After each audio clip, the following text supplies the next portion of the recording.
Thanks for tuning in again, everybody. We're back with your favorite podcast, Luca's Tigers and Bronze. Oh my.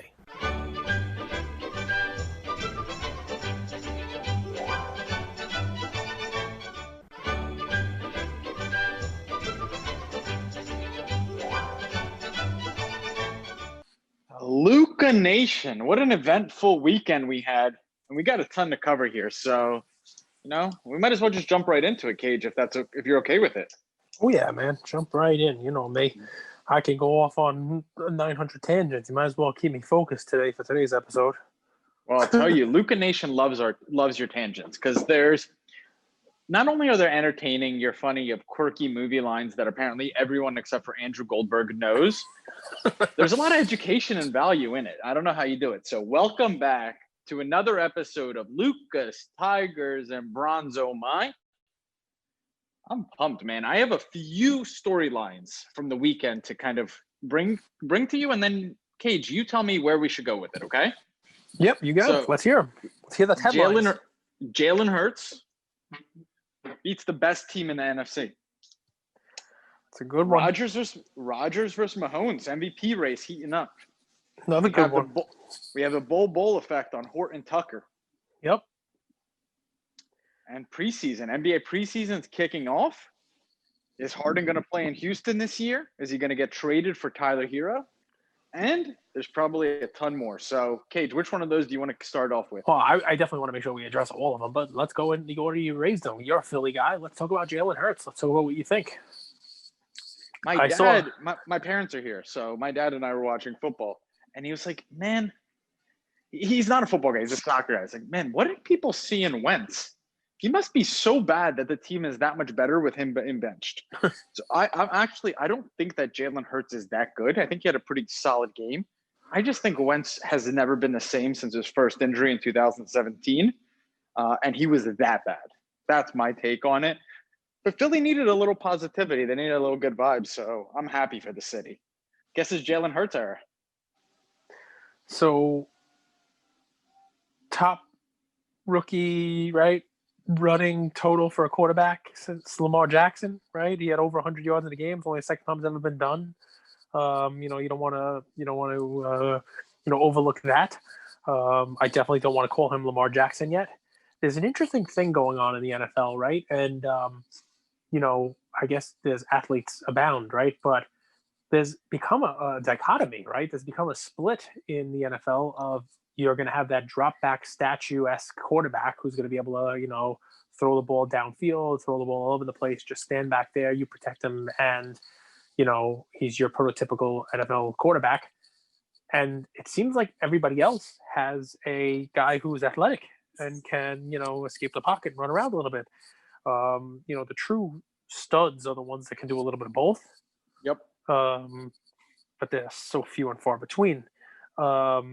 And Jalen Hurts, while I don't think he's going to be a true great, seems like he can do a little bit of both, right? I mean, we run for 100 yards in an NFL game as a quarterback. That's a lot. He can throw the ball. With all the pomp and circumstance and fanfare that Tua got, compare their games. You know what I mean? Tua didn't look like the most impressive, quarterback in the world so far. But what's crazy? Yeah, the Saints hadn't allowed a 100-yard rusher in 52 games, and they allowed 200-yard rushers in the same game. It's pretty unbelievable, right? Yep. Yeah. No, the Saints defense. I mean, I was big on them coming in, and they really had a letdown. And I know Miles Sanders is a really good running back. Ian's a fan of him. Penn State guy, right? Yep.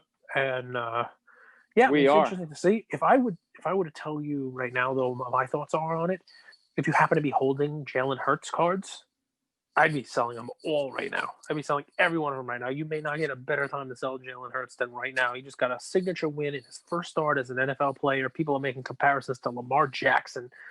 I mean, think about, I know everybody's first inclination is to, wow, I'm in on this guy. I have Jalen Hurts. Nobody has him right now. I got him. I have some cards of him. Let me hold him. Let me grade him. Let me stockpile Jalen Hurts. Right. That's not the way I would go. I don't see him being Patrick Mahomes. I don't see him, playing and leading a Philly team, to any type of, legitimate victory. And definitely not this year, right? I mean, there's some hype about him, but, um, interesting schedule the rest of the way. He probably just played what I'm going to call his best game of the season. And then there's off season, and if you really do believe in him, you probably can capitalize on the hype now and buy him in the off season for probably a little bit less. So I was just going to say that, and I thank you for saying it, because I'm a big strategy guy. Yep. Why don't more people implement that, right? So, okay, you knew something about Jalen Hurts, you knew something about Jalen Tucker, Horton, and you knew he was going to pop off. You knew it. You called it. You bought his cards early. Why not capitalize on this run up? Take your profit, put that aside, wait for the market to settle. None of these guys are going to do anything in 2020, 2021 because the Eagles aren't making the playoffs and Tucker's not going to be a big part of the Lakers' future, and right back in with your profit. I mean, because what people are most afraid of is missing out on the continued run up. And everybody tries to time the market, right? Everybody tries to, say, I want to buy low and sell high, right? But the flip side to that, and what people's mistake is that they try to sell as high as possible, and they don't want to miss out on any of those gains. But on a guy like Talon Horton Tucker or Jalen Hurts, no matter what you paid for them, it's more right now. So you can lock in a buying lower and selling higher right now. True, if Jalen Hurts goes out there this week and has 4 touchdown passes and 500 yards, you didn't lock in all of the profit you were going to get because, yes, his cards could be more. But you can lock in profit now and get rid of any kind of a potential downside or pull back or drop off his prices. People don't do it though, and really, why is it, Andrew? It's because people fear missing out that next big thing, right? People who sold, who bought in on Luka PSA 10 at $50 or $100 and sold out at sold out at $500 or $300 or whatever it is, and now they're approaching $2,000. People are afraid that they're not going to be able to squeeze all of the juice out, right?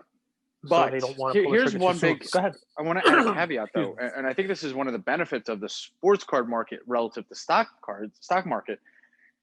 In the stock market, no two companies really look the same. They're similar, but they're not the same. But with sports cards, you just saw the run up on Justin Herbert cards. You just saw that they were $100, right? Yep. So what happens if a rookie comes out and overperforms and exceeds expectations. It's just happened 2-3 weeks ago, and that was a $100 card. So if you have a Jalen Hurts cards and they sell for $70, what are you missing out on? $30, $25? If he reaches Justin Herbert's stats. So you have a reference point, you have a benchmark, which I think is really hard to find in the stock market, because even Apple and Mike can't compare. But here you just saw it happen right in front of your eyes, right? You just saw Tua cards get ripped from the prison packs, and you're like, these were $80. So I know that if Jalen Hurts plays really well, his card's probably going to be $85. So I know it. I already know it. And I think that reference point, that data point, is huge. So you're saying, sell it now because the potential downside that you're going to have if you don't sell it, it significantly outweighs the small upside, and you already know what that upside is going to be because you've seen what the other guys have run to. It makes sense. Comps, because we always use comps on the same card, same player, but use same card, similar player comps to understand and get a good gauge on the market. I think that's equally as valuable. Makes total sense. All right. Let's keep moving. You want to talk Mahomes versus Aaron Rodgers? Let's say you're one of the voters, Cage. Who do you give it to right now? No, none of this. We all know Cage isn't a Mahomie. Yep. But if you had to be unbiased, who do you give it to today? Today, and remember, the season is not over yet, but today you can't choose me. You can't give it to me. Today, I give the MVP to Aaron Rodgers.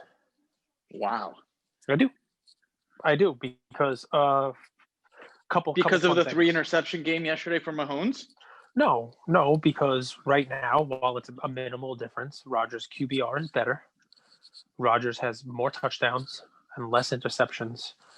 on a team that now is in line for the number 1 seed in the NFC. They went out their games because they have the tiebreaker over the Saints. So he put his team in as good a position as the Chiefs did with Mahomes. And honestly, the biggest thing is the weapons. You can name one weapon really for Rodgers, and Devontae.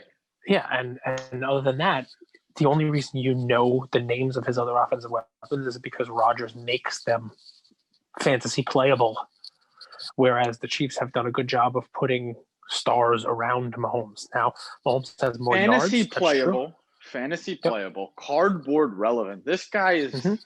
Where do you come up with this stuff? I just make it up off the top of my head. But no, so here's the fun part about it is in reality, I don't know how many MVPs has Rodgers won.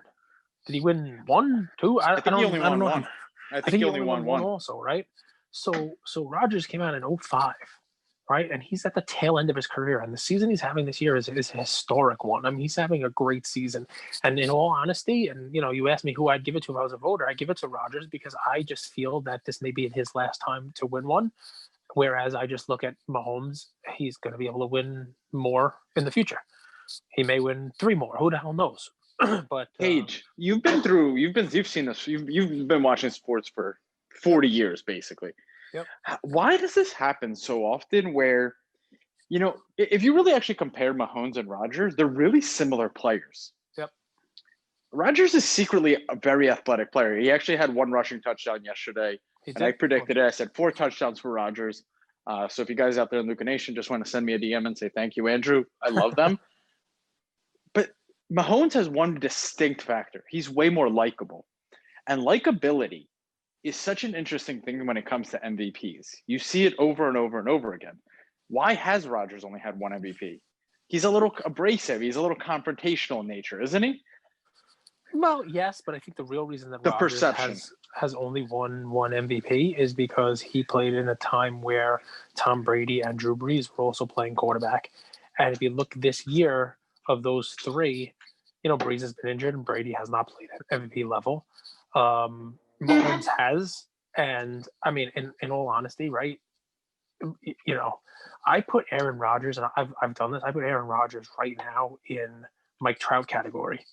You could make an argument that Mike Trout could win the MVP every year, and he's always in the top 3. He's always in the top, the running for the MVP.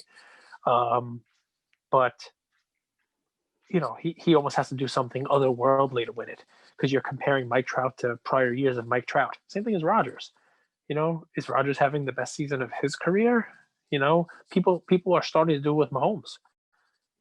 Look at Mahomes' season this year and compare it to the season where he won the MVP 2 years ago. Which is better. He's having a better year this year. I get it. That's a cool thing. I think if they stay pretty neck and neck like this, I think most people will give it to Rodgers, figuring that he's going to start declining and that this might be the last time to acknowledge just how great he is in a season like this.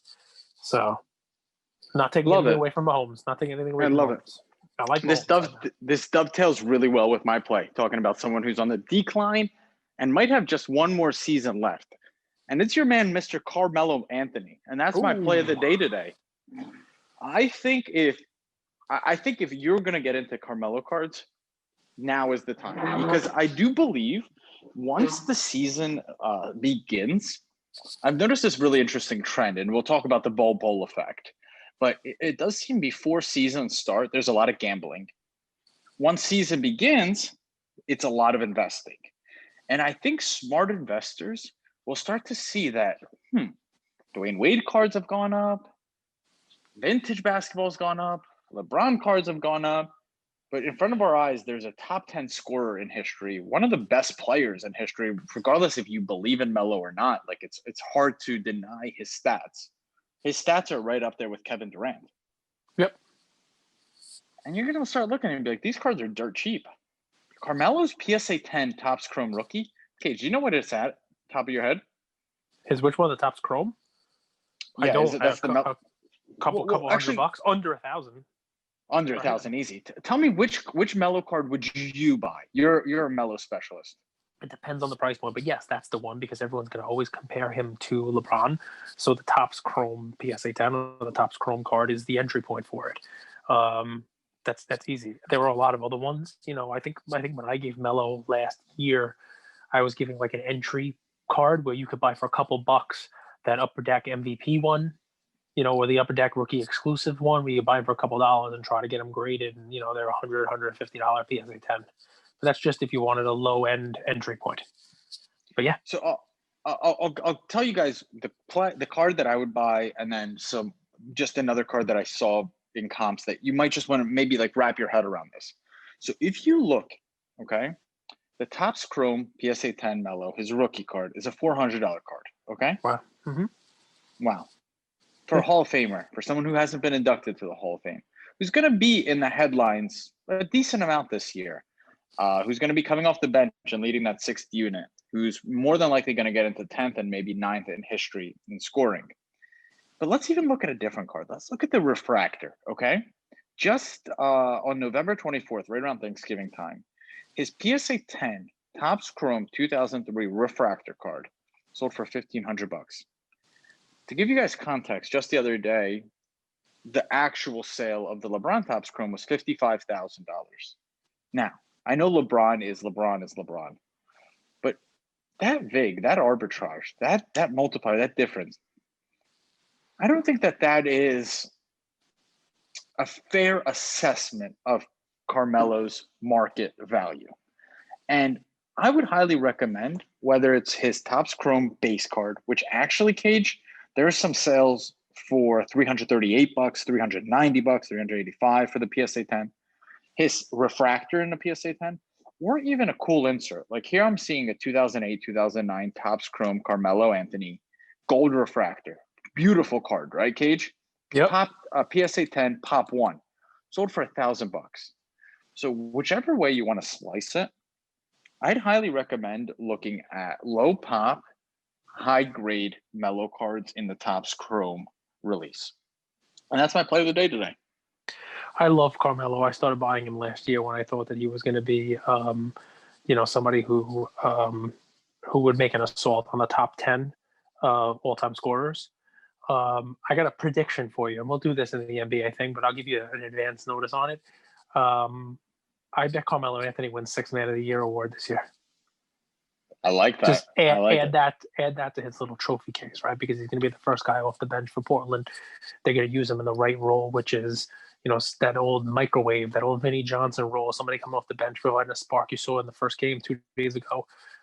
He came out and scored 21 off the bench. I know it's preseason and it doesn't really matter, but he's going to do that Lou Williams type of six man, not really a six man, and be in the running for Sixth Man of the Year this year. I think he wins it, and I think he's going to go into the top 10. And you're right, there are so many different ways to play, and I love that Topps Chrome. I started to buy his autos. A couple of cut autos, an Upper Deck exclusive, and they were only a couple $100. I mean, they weren't great at PSA 10. I do have a couple PSA 10s, but you're able to get autographs that if it was LeBron, you're talking about a $20,000, $30,000 card, but you're able to get, Carmelo's for under $1,000. So there are definitely some fun ways of playing Carmelo. And guys, I think he's gonna go ahead. We'll do this more in the NBA season preview, but let's just real quick go through the Western Conference, right? The Warriors. They're going to be good, but they just lost Clay. Minnesota Timberwolves, do they scare me? Not at all. Memphis Grizzlies, okay, they're probably going to get a little bit better. Oklahoma City, they got worse. Suns got a little bit better. Rockets got worse. Kings, laughing stock. Pelicans, I'm not worried about them. What I'm saying, why did I go through that list? Spurs, they're always good, but they've had a few down years. Why did I just go through that list? This is actually interesting, and this happens over time in the NBA. It's kind of a shift of power. I would actually argue that the East is a much stronger conference this year. The West lost a lot of talent. Well, who's that good for? That's good for the Portland Trailblazers, who are consistently a bottom feeder 8, 7, 8 seed. I see them having a good year. I see them winning a lot of games. I see Melo putting up some good numbers this year against a slightly less talented Western Conference. There you I guys like it, have it. and I mean I like that team, and they're going to give him a chance to play some legitimate minutes. And think of the names. I know it's just scoring, but think of the names that you're going to put him in there with, right? I mean, there's some pretty big names. I mean, right now he's 15th all time, which means when he scores 50 points. So what is he going to do that in his first week of games? He scores 50 Yep. points. He passes Tim Duncan, right? Timmy D. His 220 points. He passes Dominique Wilkins, right? 250 points. He passes Oscar Robinson. 500 points. He passes Hakeem Olajuwon. So these are all, very possible. He doesn't have to average double digits for there. And then This is Elvin within the Hayes, first half of the season. Yep. So 27-13. So he's approximately 850 points behind Elvin Hayes for number 10 of all times. And then you're talking about he potentially has the shot of passing Moses Malone in 9th. Shaq is in 8th. There's a possibility, but think of the names we just mentioned. And then you talk about the people who are ahead of him are, just get these, right? Shaq, Wilt, Dirk, Michael, Kobe, Jesus. LeBron, Kareem. So and Karl Malone. Besides a mailman, I didn't have to say a last name for any of those guys. When you're in the top 10, you're talking Melo, Shaq, Dirk, Kobe, LeBron. Like these are the greats of the game. And you're right, you can grab his cards at a discount. And that's a great way to go into my play here. Tell me who the greatest NFL running backs of all time are. Barry Sanders, Emmitt Smith, Walter Payton, Herschel Walker, Dale Sayers. I just love saying his name. Love it. So Barry Sanders, everybody loves him. How about Jim Brown, LaDainian Tomlinson? Yep. Right? Oh, you're going to go with LT? I just sold my LT card. So I bring up those three guys. Don't do it to me, Paige. I love Emmitt Smith too, but I'm not going with LT. I'm saying Jim Brown, right. Barry Sanders, LaDainian Tomlinson. Do you want to know why I mentioned those guys? Those guys previously held an NFL record that in 3 different times they had games of 200 plus yards and 2 touchdowns. Each of those 3 people had done it 3 times. Imagine that. 3 times they scored two touchdowns and 200 yards. Yesterday, Derrick Remember Henry. Corey Dillon? Do you remember Corey Dillon? Yeah, but forget about Corey Dillon. I want to make sure the name is in the pan, right? Yeah, but I want to make sure you hear the name that I'm talking about now, who just broke their record of doing it 3 times. Yesterday, he did it for the 4th time. But what's amazing about it, he's done it for the 4th time since 2018. 4 times, 200 yards and 2 touchdowns. He basically put the team on his back last year in a playoff run that was absurd. We're talking about none other than Heisman Trophy winner Derrick Henry. And if you were paying attention last night, Barry Sanders tweeted out a congratulations to him. I know how hard you work. I know that you love that this performance came in a win. Heisman brethren praising one another, the kind of thing that gets attention paid.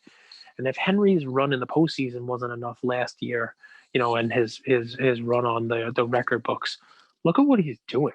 Look what he's done for the last couple of years, right? And it's difficult for me to hear us talk about Jalen Hurts being a $75 or $80 Prism rookie card for a guy who legitimately may start a couple of games in his NFL career. Yeah, he'll start this year, but who the hell knows what he's going to turn out to be?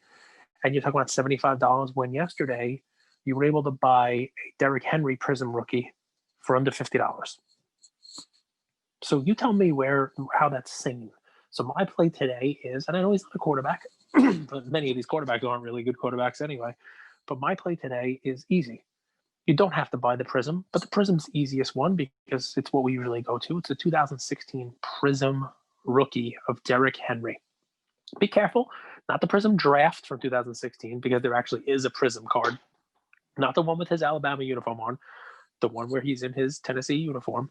Derrick Henry Prism. You can buy it for $50. You buy it for just over 50. Like I said, there was one in the 40s that sold yesterday. PSA 10, it's almost $500. So we find a nice one that's raw and you want to grade it, find a couple of them raw, that's fine too. This guy, he puts the team on his back. He's going to probably win a rushing title. He's overlooked every year, should be talked about as an MVP candidate for the last couple of years.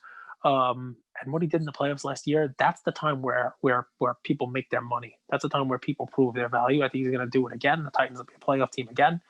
And, when the weather gets colder and the playoffs start, just like defense wins games and team ball wins games, a la the Miami Heat, running backs like Derrick Henry in the late third and fourth quarter win games and beat teams that they're not supposed to beat. Mm-hmm. So, we're not seeing a lot. I think they're a scary team to Cage. I think they're a scary team to meet in the playoffs. Oh yeah, because Tannehill won't win you games. He's not gonna lose it.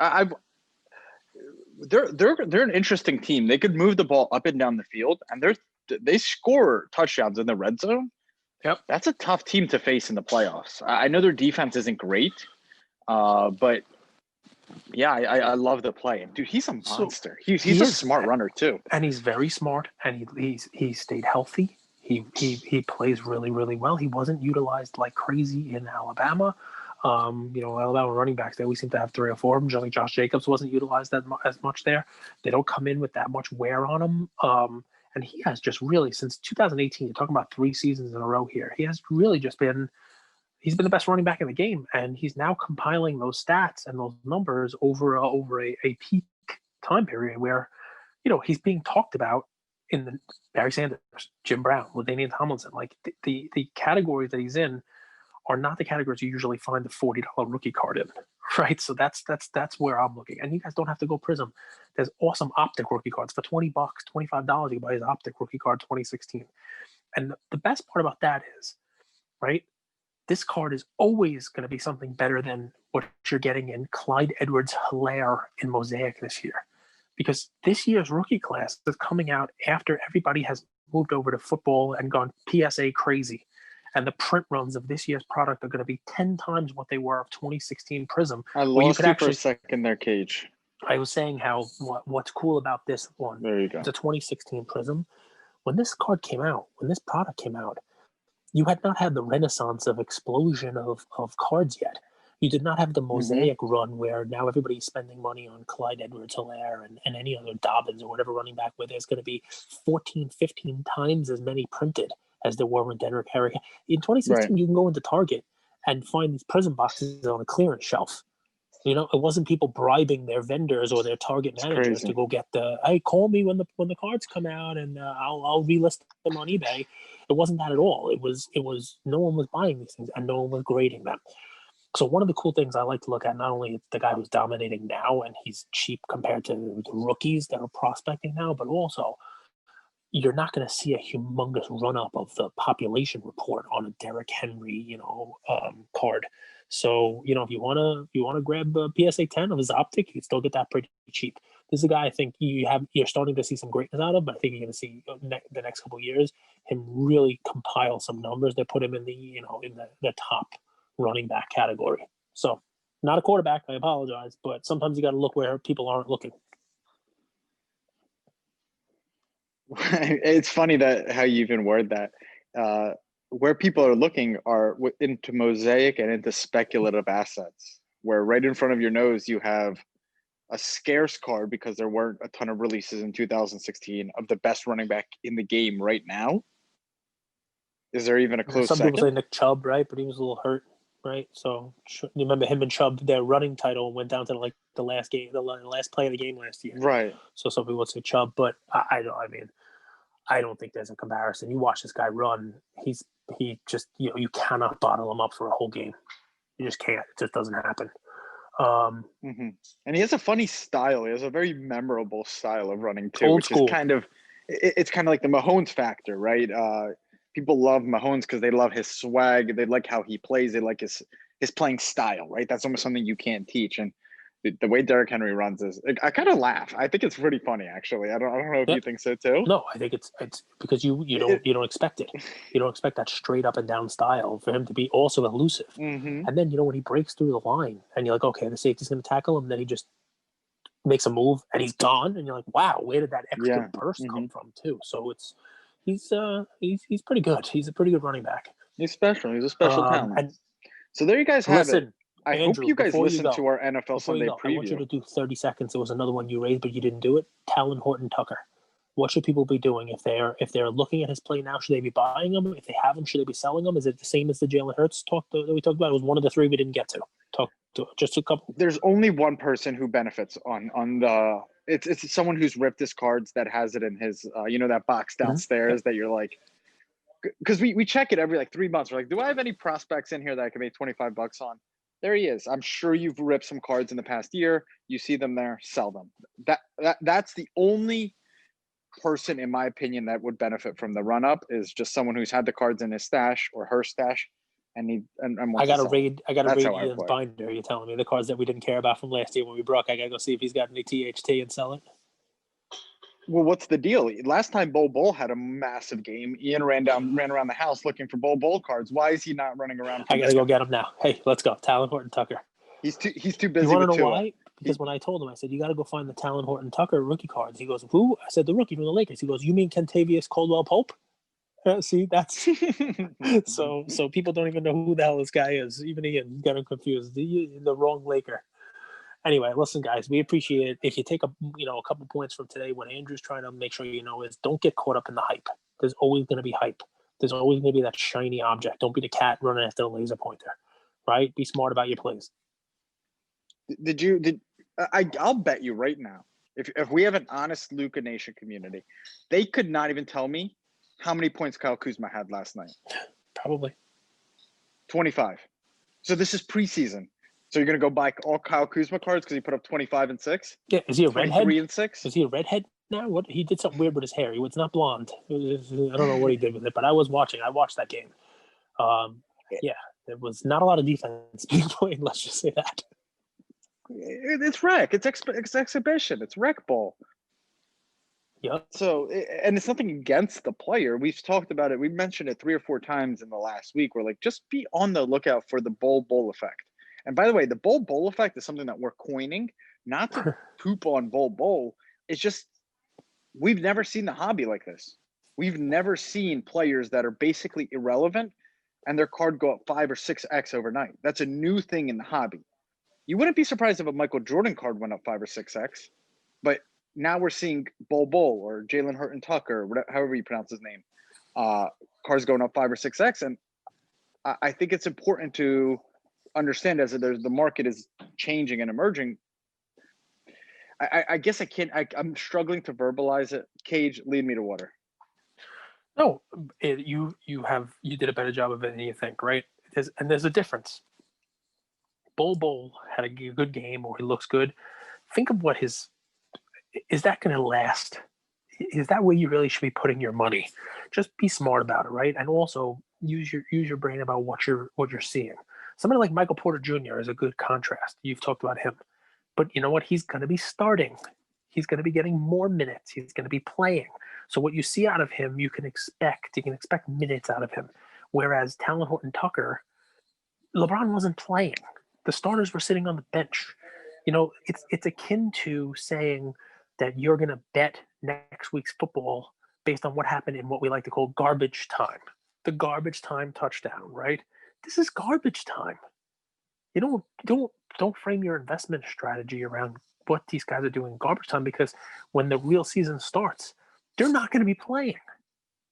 So, what's interesting? That gave me a thought. So I was thinking Taysom Hill's looked decently impressive. He's more than likely going to be the quarterback after Drew Brees retires. No run up on Taysom Hill cards, right? No one's even talking about him. Well, isn't he like 52 years old? Isn't he? You'd be surprised how old Taysom Hill is. Is he really? He's been in the league for 10 years? No, he's in his 30s, definitely. He's been around for a while. Yeah, he's 30. He's 30, August of 1990. So he's been in the league for a while. That's why. I mean, he's not exactly young. Now 30 is not old, but you wouldn't call him a prospect. You're not somebody who's going to be the future of the organization. You know what I mean? He's just, you don't realize that because what has he been? He's been a weird gimmick guy. The Saints have had on their bench for a while, and now he's getting some run at quarterback. But he's a great example of the difference that you're seeing in style of quarterback play. You have a guy who can throw it a little, run it a little, and run with him. Go right ahead. I'd bet. I don't know the Taysom Hill market. I'd bet his cards are significantly cheaper. They're probably $1 or $2. And he's going to be the quarterback next year. He's going to be the quarterback in 2 years. How can you justify buying $25 Jalen Tucker Hurts cards versus Taysom Hill cards that are pennies on the dollar? And he's going to be leading a team that's unbelievable. That's a good organization. Andrew is so into this whole don't buy the hype, sell the hype, make your money, that he has already created a child of Jalen Horton Tucker and Jalen Hurts. And he's referred to it a couple times now as Jalen Tucker Hurts. So if you hear that, he's not making a mistake. He's doing this on purpose, guys, because he doesn't want you to differentiate between the two. They're one and the same. Nah, when there's this hype and this bowl effect, as you call it, when there's a run up, if you happen to have those cards, sell them. Take advantage of that run up. Make your money and get out. So this is the longest we haven't done an episode, Cage. We did an episode yesterday at 8:30, and today we're doing one. What is it? 4 p.m. on Monday. I'm out of breath. I'm winded. I'm out of shape. Just in one day. You missed me.